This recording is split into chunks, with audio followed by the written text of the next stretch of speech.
Different تھا. اسی طریقے سے مولا علی رضی اللہ تعالیٰ عنہ کا جو قتال تھا، چاہے وہ جنگ جمل میں ہو، جنگ صفین میں ہو، جنگ نہروان کے اندر ہو، تینوں جنگوں کے اوپر آپ صلی اللہ علیہ وسلم کی الگ الگ احادیث موجود ہیں.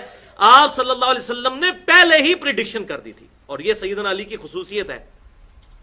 سوائے سیدنا علی کے آپ صلی اللہ علیہ وسلم نے کسی اور جنگ کے بارے میں، ایک ایک جنگ کے بارے میں معاملات کو نہیں کھولا، کیونکہ باقی جنگیں ایمبیگوس نہیں تھیں. منکرین زکات کے خلاف جو قتال تھا ایمبیگوس نہیں تھا، صحابہ کا اتفاق ہو گیا تھا. جن جنگوں میں اختلاف ہونا تھا ان پہ آپ صلی اللہ علیہ وسلم نے معاملہ کھول دیا. پہلی تو وہ حدیث، وہ 50 احادیث جو میں نے جمع کی ہیں، واقعہ کربلا کا حقیقی پس منظر 50 صحیح الاسناد احادیث کی روشنی میں، ریسرچ پیپر نمبر 5 بھی، اس میں یہ ساری احادیث ہے. مسند احمد میں حدیث موجود ہے صحیح سند کے ساتھ، سنن نسائی الکبریٰ میں بھی، کہ آپ صلی اللہ علیہ وسلم نے فرمایا کہ جس طرح مجھے مجبوراً قرآن کو منوانے کے لیے الٹیمیٹلی آخری ریزارٹ کے طور پر قتال کرنا پڑا مشرکین کے خلاف، تم میں ایک خوش نصیب ایسا ہے جسے مسلمانوں کے خلاف تلوار اٹھانی پڑے گی. سیدنا ابوبکر صدیق نے کہا یا رسول اللہ میں ہوں گا. فرمایا لا، الفاظ ہے لا، اللہ کے الفاظ آپ صلی اللہ علیہ وسلم کی مبارک زبان سے نہیں نکلتے تھے. فرمایا نہیں، حالانکہ سیدنا ابوبکر صدیق نے بھی کیا. لہذا کلیئر ہو گیا کہ سیدنا ابوبکر صدیق کا قتال کافروں کے خلاف تھا، مسلمانوں کے نہیں، ورنہ تو انہوں نے بھی قتال کیا تھا. سیدنا عمر نے کہا انا یا رسول اللہ، کیا وہ خوش نصیب میں ہوں گا؟ فرمایا نہیں، بلکہ جو شخص میری جوتیاں گانٹ رہا ہے یہ وہ خوش نصیب ہوگا.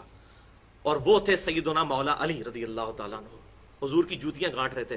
صحابہ دوڑے مولا علی کی طرف اور کہا آپ کے لیے آپ صلی اللہ علیہ وسلم بشارت ارشاد فرمائی ہے کہ آپ آن دا بہاف آف پروفٹ مسلمانوں کے خلاف قتال کریں گے، جس طرح آپ صلی اللہ علیہ وسلم نے کہا. اب دیکھیں، جس شخص کو اتنی بڑی بشارت اس کی زندگی میں پتا ہو، اس کے بارے میں جعلی باتیں کرنا کہ وہ روتے تھے کہ کاش میں نے معاویہ کی بات مان لی ہوتی، یہ ہوتا.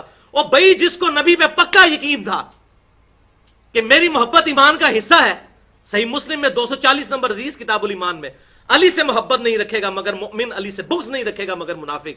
جس کی محبت لٹمس ٹیسٹ تھی ایمان کا، اس کو کیسے شک ہو سکتا تھا کہ میری جنگیں جو ہیں وہ حق پر مبنی نہیں ہیں؟ ایک لمحے کے لیے بھی ان کو شک کبھی نہیں ہوا، ورنہ تو نبی کی نبوت پہ شک ہوتا. تو سیدنا علی کو آپ صلی اللہ علیہ وسلم نے بشارت دی، تو وہ تو جنگ کی بشارت موجود تھی کہ خلافت راشدہ قائم تھی، اور چند لوگوں نے اپنی پارٹی بنا کے تو وہ قانون کو ہاتھ میں لینے کی کوشش کی، تو ریٹ آف دی گورنمنٹ تو قائم ہوگی. خلیفہ راشد کے خلاف کھڑا ہونا، دنیا اور آخرت میں حضور صلی اللہ علیہ وسلم کا بھائی اور آل محمد کا باپ سیدنا علی رضی اللہ تعالیٰ عنہ. پھر جنگ جمل دیکھ لیں، مسند امام احمد کے اندر حدیث موجود، المصنف ابن ابی شیبہ کے اندر موجود. میں حیران ہوتا ہوں کہ حضور صلی اللہ علیہ وسلم کتنے حق گو تھے کہ آپ صلی اللہ علیہ وسلم کو جو غیبی خبر اللہ تعالیٰ نے دی تھی چھپائی نہیں، اور حالانکہ اپنی بیوی کا نام آ رہا تھا. کون شخص اپنی بیوی کے بارے میں بات کرتا ہے؟ کتنے ترک اس حدیث کے موجود ہیں.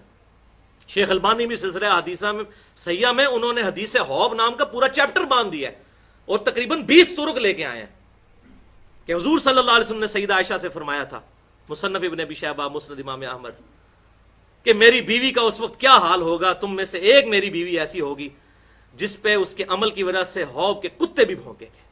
اور جب سیدہ عائشہ جمل کے لیے نکلی، حوب نامی جگہ پہ پڑاؤ ڈالا، کتے بھونکے. سیدہ عائشہ کہتی ہیں یہ کون سی جگہ ہے؟ بتایا گیا حوب. ان کا مجھے واپس لے چلو، میں تو آگے علی سے نہیں لڑنے والی.